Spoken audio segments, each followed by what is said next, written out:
예전 영상에서 제가 유기성 목사님의 예수님의 사람이라는 성경 공부 교재를 통해서 공부를 하면서 우리가 깊은 기도 가운데 문득 떠오르는 생각은 성령의 조명하심, 일루미네이션으로 받아들일 수 있다.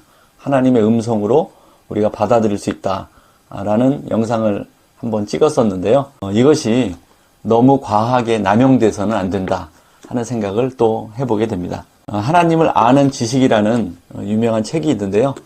제임스 패커가 쓴 책입니다. 이 책에 보면은 내적인 음성에 대한 경고를 설명하고 있는데요. 성령님의 내적 음성이 모든 것을 결정하고 지시하는 삶이라는 개념은 매우 매력적으로 들린다. 하지만 이러한 초영성에 대한 추구는 엄청난 혼란과 광기로 우리를 이끌 수 있다. 이런 경고의 말씀을 하고 있습니다. 성경의 가르침은 경계를 정하는 것이지 구체적으로 내용을 하나씩 지적하는 것이 아니다. 예를 들자면 어떤 사람에게 가서 청혼을 하라든지 목사 안수를 받으라든지 영국에서 사역을 하라든지 크고 낡은 차를 바꾸라든지 이런 것들을 성경에서 직접 이야기하는 것은 아니기 때문에 우리가 하나님의 음성을 세밀하게 듣는다는 것에 대해서는 특별히 주의할 필요가 있다. 아파트를 사라든지 누구를 어서 만나라든지 투자를 어떻게 하라든지 이런 것들은 하나님의 음성을 세밀하게 듣는다는 오해로부터 출발한다고 이 책에 기록되어 있습니다. 하나님은 이성적인 창조주이시기 때문에 우리를 이성적으로 만드신 것이죠. 그래서 말씀을 이성적으로 이해하고 이성적으로 적용하는 것을 통해서 하나님의 뜻과 또 우리의 기도 응답이 이루어진다.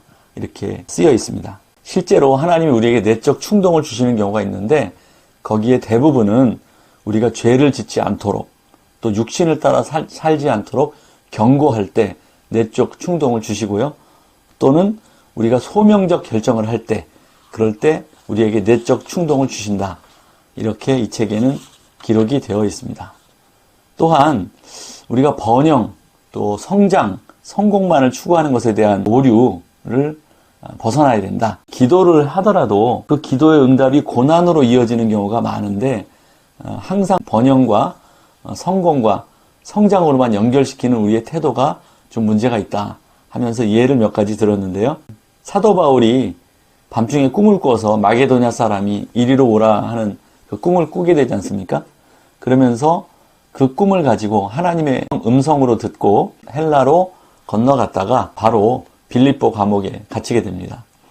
또 1차, 2차, 3차 전도 여행을 마치고 마지막 예루살렘으로 들어가는데 결박과 환란이 기다리고 있다. 이런 하나님의 또 음성을 듣게 되는데 그럼에도 불구하고 바울은 고난을 향해 가게 되는 것이죠.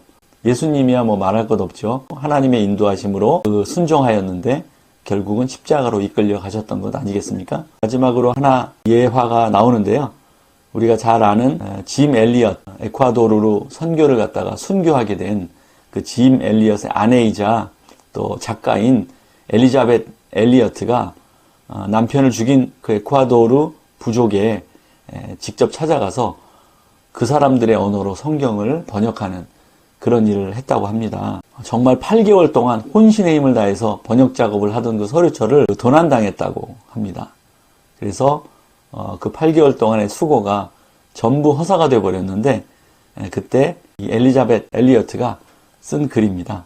우리는 하나님이 자신의 해석자라는 것을 알고 단지 엎드려 경배할 수밖에 없었다. 당신이 당신의 삶에 대한 하나님의 뜻을 안다고 생각하며 그것을 행하고자 열망한다면 당신은 아마도 매우 환멸을 느끼게 될 것이다. 어느 누구도 자신의 생애 전체에 대한 하나님의 뜻을 알지 못하기 때문이다.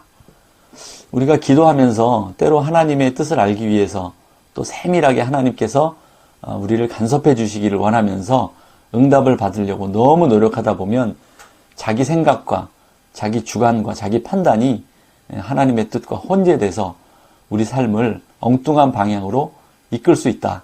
하는 경고를 오늘 드리면서 그럼 기도를 도대체 어떻게 해야 될 것이냐. 정말 교과서적인 답이지만 기도는 이렇다 저렇다 말할 수 있는 공식이 없다고 생각합니다. 말씀을 사모하여 주야로 묵상하고 자기 인생에 벌어지는 주요 사건마다 성령의 인도하심에 예민하게 반응할 수 있도록 늘 깨어 기도할 수밖에 없는 그것이야말로 바로 기도에 대한 바른 자세가 아닐까 이렇게 생각합니다.